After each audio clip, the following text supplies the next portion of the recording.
আসসালামু আলাইকুম। সবাই কেমন আছেন? আশা করি সবাই ভালো আছেন। আলহামদুলিল্লাহ আমিও ভালো আছি।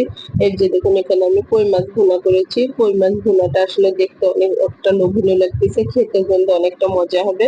কই মাছ অনেকে গন্ধ লাগে বলে, কিন্তু আমি যেভাবে ভুনা করেছি আপনারা যদি আমার রেসিপিটি সম্পূর্ণ ফলো করেন তাহলে কিন্তু কই মাছের কোনো গন্ধ থাকবে না এবং ভুনাটা দেখতে যতটা লোভনীয় খেতে কিন্তু অনেকটা মজা।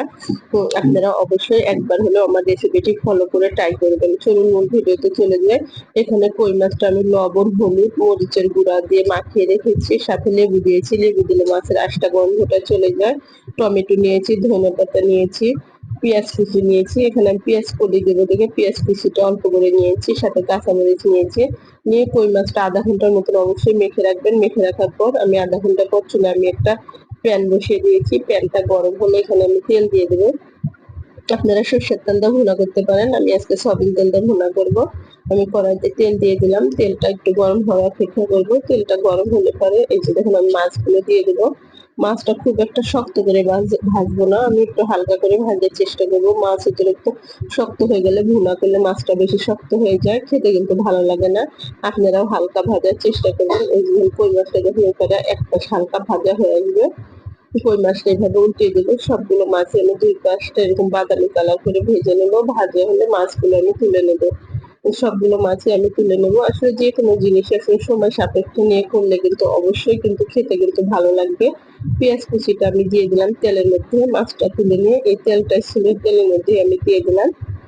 পেঁয়াজটা নাড়তে চাড়তে যখন হালকা বাদামি কালার হয়ে আসবে সে পর্যায়ে কিন্তু অপেক্ষা করবেন আপনারা।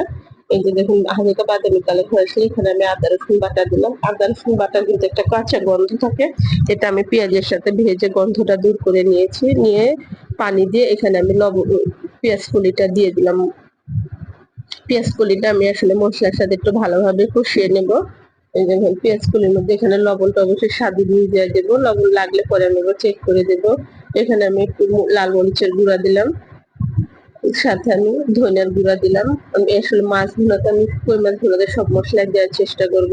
সাথে আমি হলুদের গুঁড়া দিলাম, এখানে আমি জিরার গুঁড়া দিলাম। দিয়ে এটা আমি ভালোভাবে নেড়ে চেড়ে নেব। এইভাবে দেখেন এভাবে নেড়ে চেড়ে নিয়ে আমি একটা ঢাকনা দিয়ে ঢেকে দেবো। মশলাটা কষানোর অপেক্ষা করব। এই যে দেখুন একটু পর আমি ঢাকনাটা খুলে আমি এটা এভাবে ভালোভাবে নেড়ে চেড়ে নেবো। মশলাটা যত ভালো কষাবেন তরকারির স্বাদটা কিন্তু তত দ্বিগুণ বেড়ে যাবে। একটু যে টমেটো দিয়ে দিলাম, এটা টক টমেটো, এটা কিন্তু অল্প দিলে খেতে কিন্তু খুবই ভালো লাগবে। যখন তেলটা উপরের দিকে এভাবে ভেসে উঠবে সে পর্যায়ে কিন্তু আমরা বুঝতে পারবো যে আমার মশলাটা কষানো হয়ে আসছে। মশলাটা যখন কষানো হয়ে আসবে এখানে যখন আমি গরম পানি দিলাম, এই জন্য পানি দিয়ে আমি এটা নেড়ে চেড়ে নেবো। এটা আমি ভালোভাবে নেড়ে চেড়ে দেবো। এই যে দেখুন যে কোনো জিনিস আসলে এইভাবে আস্তে ধীরে করার চেষ্টা করবেন, অবশ্যই যে কোনো খাবারেরই স্বাদটা কিন্তু দ্বিগুণ হবে। দিয়ে আমি এবার ঢাকনা দিয়ে ঢেকে দিয়েছিলাম, একটু অপেক্ষা করলাম। একটু পর ঢাকনাটা খুলে এটা আমি ভালোভাবে যখন বলক আসবে নেড়ে ছেড়ে নিয়ে এই দেখুন আমি মাছগুলো দিয়ে দিলাম। সবগুলো মাছই কিন্তু আমি এভাবে আস্তে আস্তে দিয়ে দেবো। মাছটা দেওয়ার পর এখানে আমি কাঁচামরিচ কুচি করে রেখেছিলাম, কাঁচামরিচ কুচিটা এই পর্যায়ে দিলে সুন্দর একটা ফ্লেভার আসবে। দিয়ে আমি এটা ভালোভাবে নেড়ে ছেড়ে নেবো। এই যে দেখুন এই পর্যায়ে আমি ধনিয়া পাতা দিয়ে দিলাম। ধনিয়া পাতাটা ভেজে দিলে সুন্দর একটা ফ্লেভার আসবে। ধনিয়া পাতাটা আসলে খেতে কিন্তু খুবই ভালো লাগে আমার কাছে। অনেকেই পছন্দ করেন না, পছন্দ না করলে দিবেন না, কিন্তু পছন্দ করলে অবশ্যই দিবেন। দেখবেন খেতে কিন্তু খুবই ভালো লাগবে।